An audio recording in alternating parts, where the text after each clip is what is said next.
Hi class, welcome to Module 1. We are family.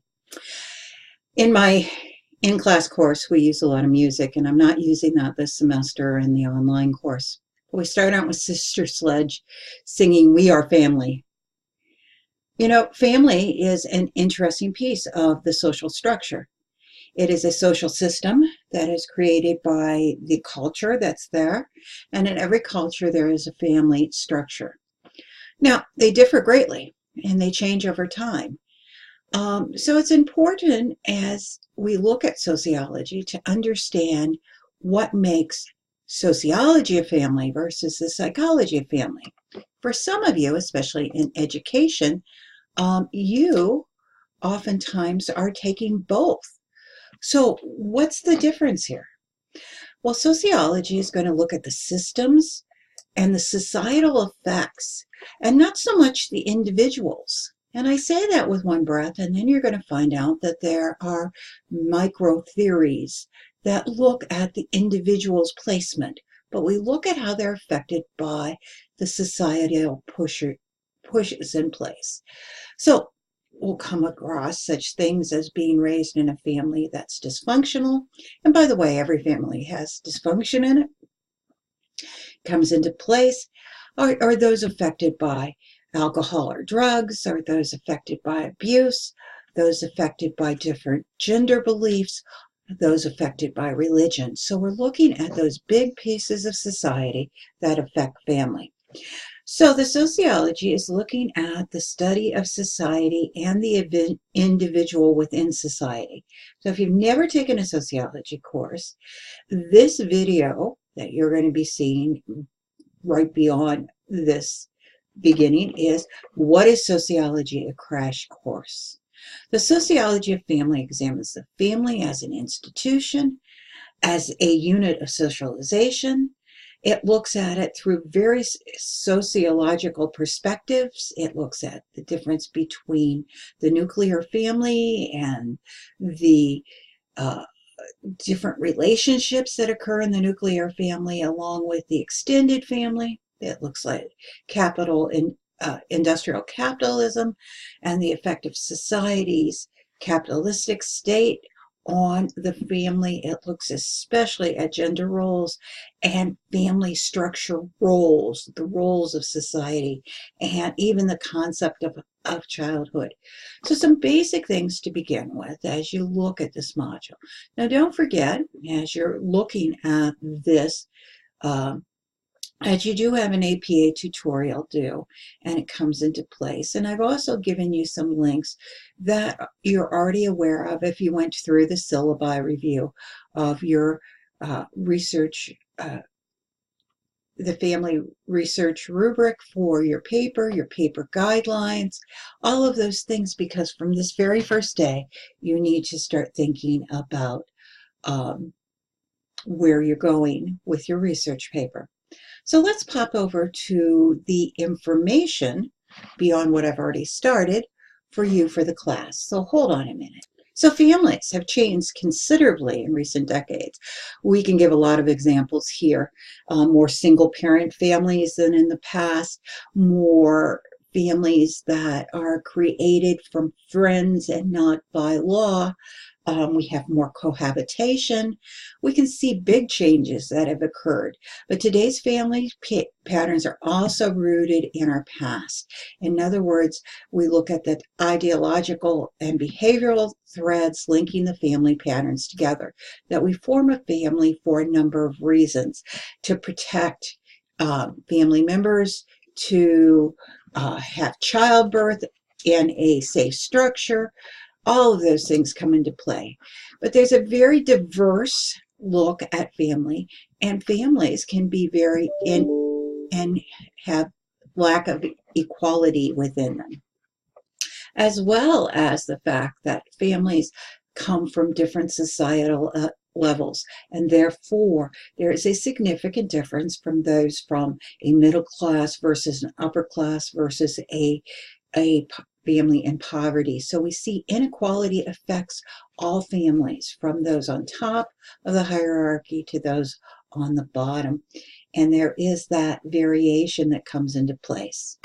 So let's look a little more at the perspective of sociology on families. Sociology is a scientific study of institutions. We use scientific methods, we collect data, we analyze it, and we make theoretical and empirical generalizations. Now think about this. H2O, 2 hydrogens, 1 oxygen. We put them together, they form water. We put them together the next time, they form water. The problem with social science research is if I put Bob and Carol together, they don't always form the same way, do they? Because there can be significant differences.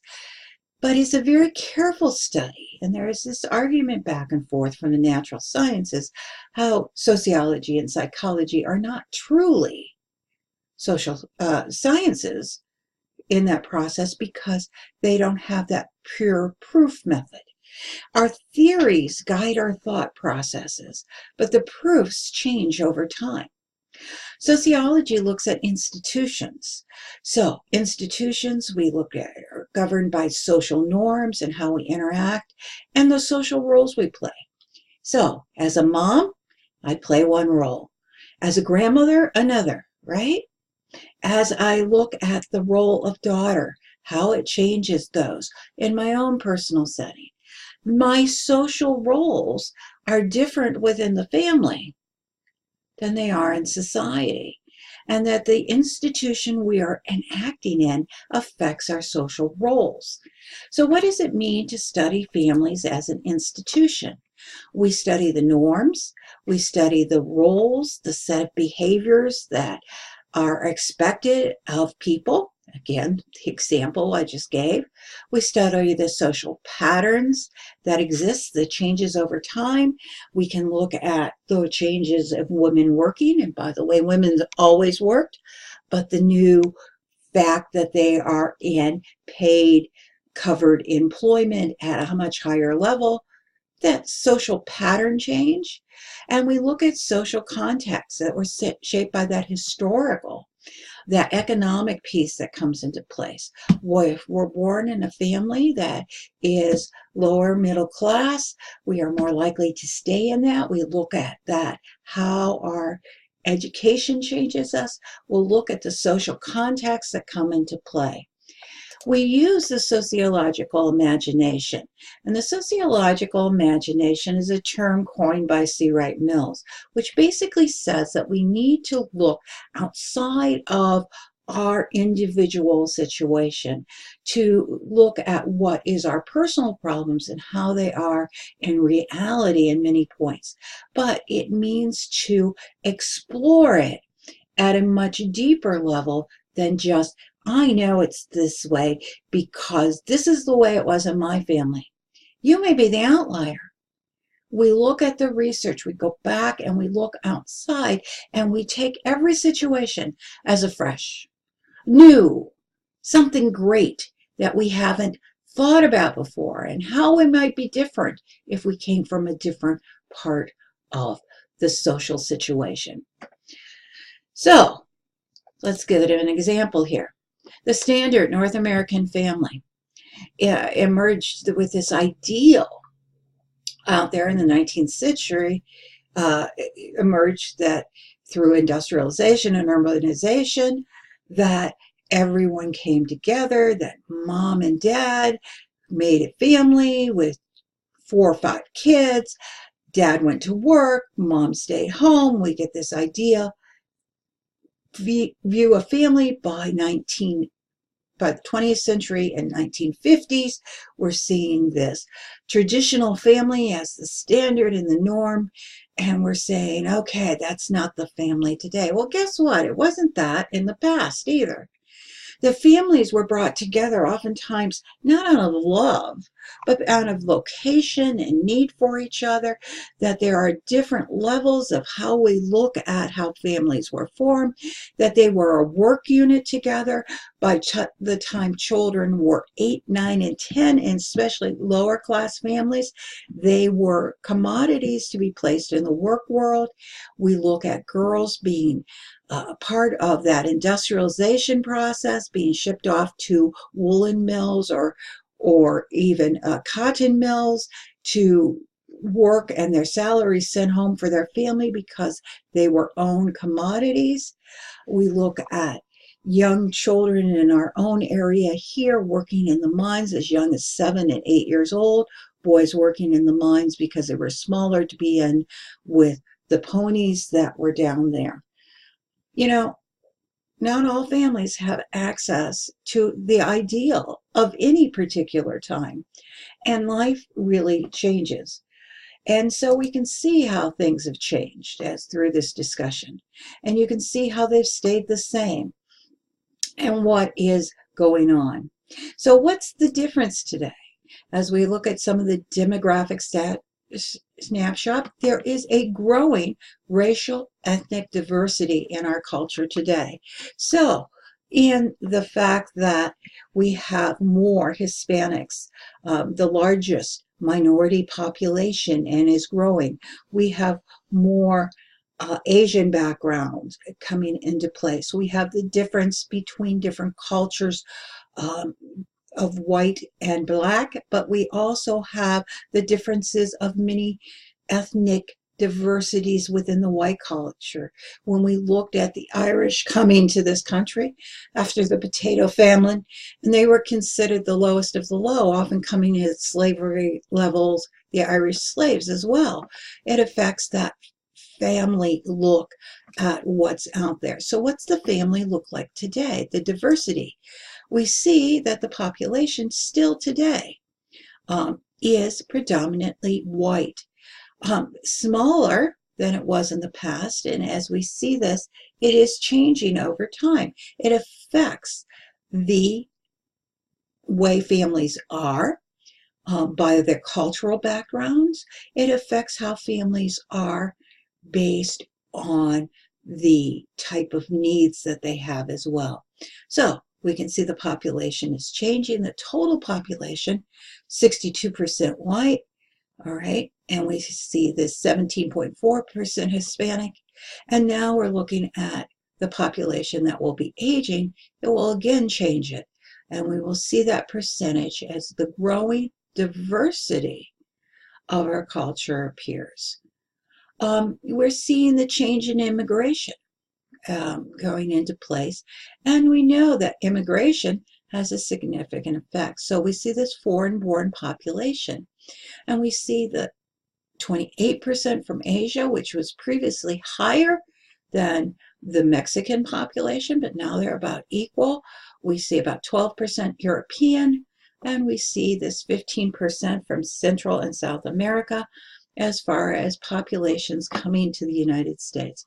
Now remember, foreign-born are still a small piece of the population, but they do increase that demographic look. We also see significant differences that we'll talk about within this course, the aging of the population. And so we have an older age structure than before, that the average age in the country is much higher than it was before. We have the growing income inequality that's occurring, and we see the changing household composition that we've talked about, the difference already from that ideal traditional family, mother, father, children, to some many different household compositions that we'll be examining in this. Older adults living with no children, gay and lesbian families with children, changing environments of cohabitation. So we see those coming into place. So by household type, so we can see the difference. And married couples no longer make up the they're still the highest percentage, but they're less than 50% of the families that exist today. And we see this increasing persons living alone, and we also see other family households increasing in that process.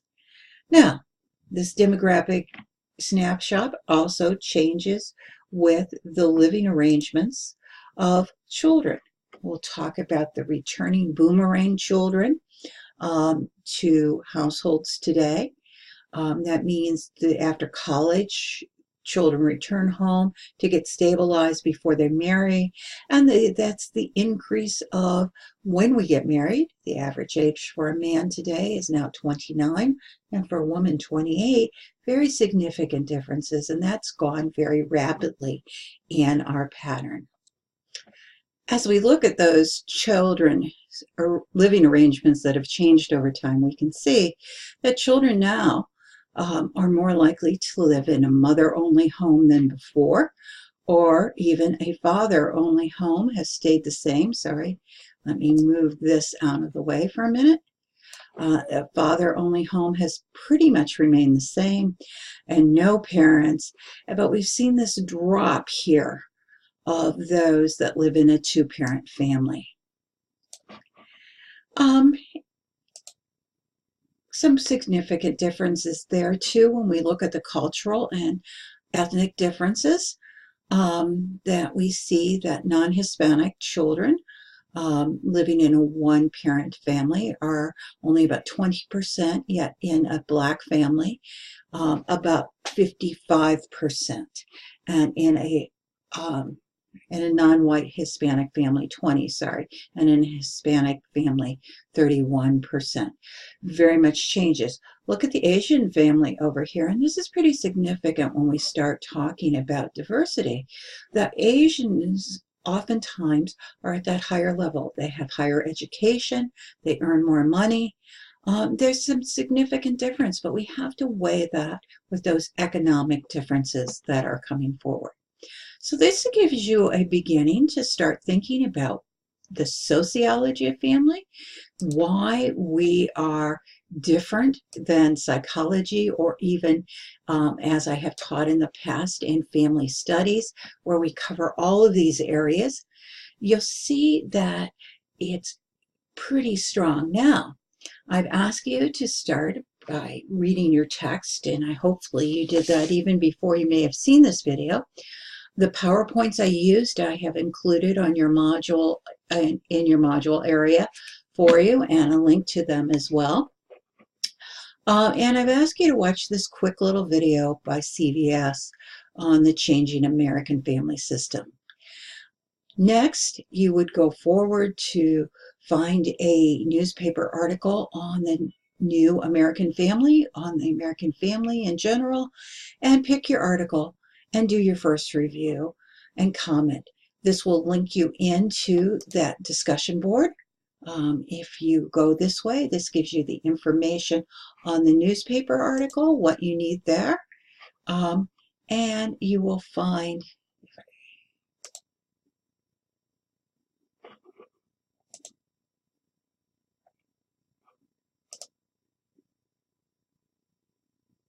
that I've also given you the link to the discussion board right here. And then your first quiz on this first chapter and module information is located here. If you have questions, please let me know. Email, but especially under your discussion board, you post questions that you might relate to the whole class. If you're having a problem with something, someone else in the class may be having the same questions. Look here for answers, and you might get them faster than waiting for my response. I hope that this video is helpful to you as we begin the course, but also that you start thinking about this content in a new way. So, first newspaper article on any topic and social issues. Follow the directions given you in your course materials on newspaper articles and what you need to do. I look forward to knowing you better through this process.